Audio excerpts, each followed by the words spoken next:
You know what I noticed, and it's linked to what you've been saying earlier, which is that most of these people present themselves as liberals, okay? Right.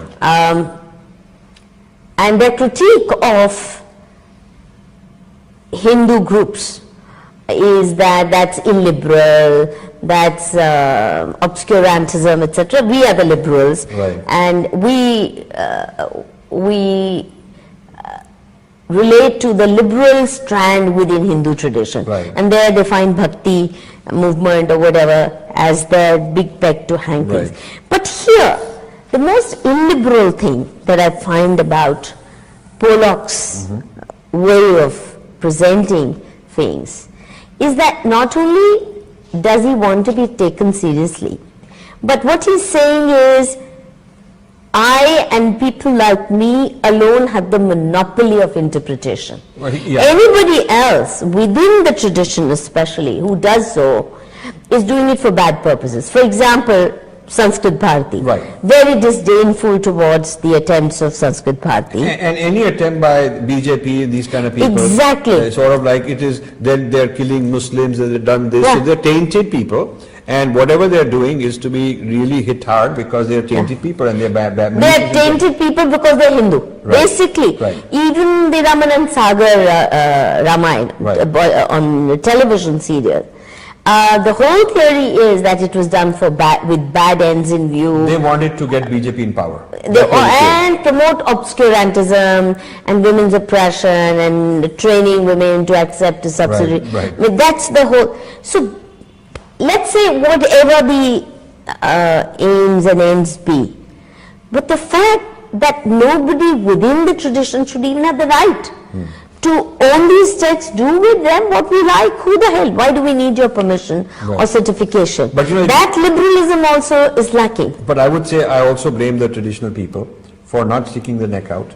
Because if I, without the training that most of these people have in Sanskrit and so on, sitting far away, am able to do this, stick my neck out, then there should have been people we have 15 Sanskrit universities in this country. They have vice chancellors, they have funding, they have resources. We have so many mathas.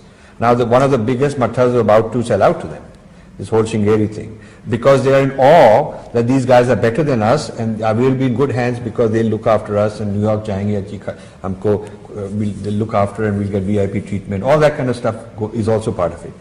Some of the best Sanskrit scholars I discovered in this process, when I sent my book to review, my manuscript to review, because I was criticizing certain people that have given them patronage, they did not want to touch it. They said, okay, we do not want to be involved in this. So they would give me things privately, but don't quote me. This sort of thing. My God. Yeah. So our people are also a little bit sold out, a little bit fearful. Little bit, nahi. Hugely. Hugely. Hugely. Hugely. We are only too willing to be. But now we have money, so why aren't the billionaires putting money into chairs in their hands when that same money could be used to upgrade our standard of education But here? see, the alternative viewpoint is not available in the English language. Right. See, the other thing is that having made English as the main vehicle of scholarship in India, where there is not a single history journal in any Indian language, there's not a single Marathi journal in any Indian language.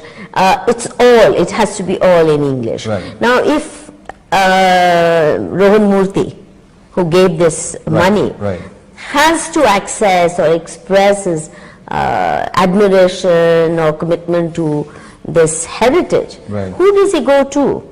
They are the only ones writing.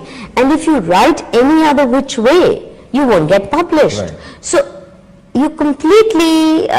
so we've become it's like almost like total a point of no monopoly. return for us. It's a monopoly, and this monopoly needed to be broken, and that brings me to the point you raised. Why has this government done zilch and to challenge this monopoly? Not only that, but I have had zero support in this. I've gone to 23 events and I worked hard and I have health issues and I have no support. I mean, my volunteers are coming up with money, the students to rent halls, and I mean, I'm really moved at the level of support without counting on any institution of power we have right now to do even one thing for me.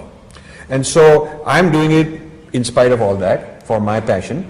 And I don't understand why are they threatened? They shouldn't be threatened ideologically because I'm actually helping, doing their job, which they should have done. Are they scared that maybe this guy, he'll become in the limelight?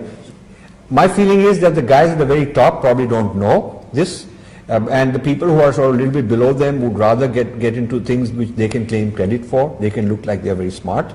So I'm an outsider. I'm not a member of any of these organizations, never have been.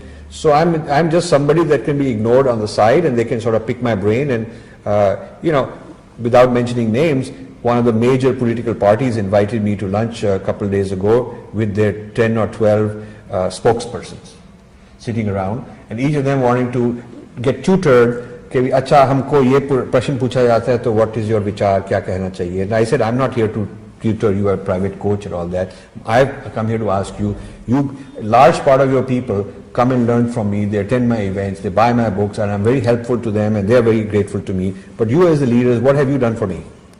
And they were just dumbfounded that I could talk to them like that. See, it's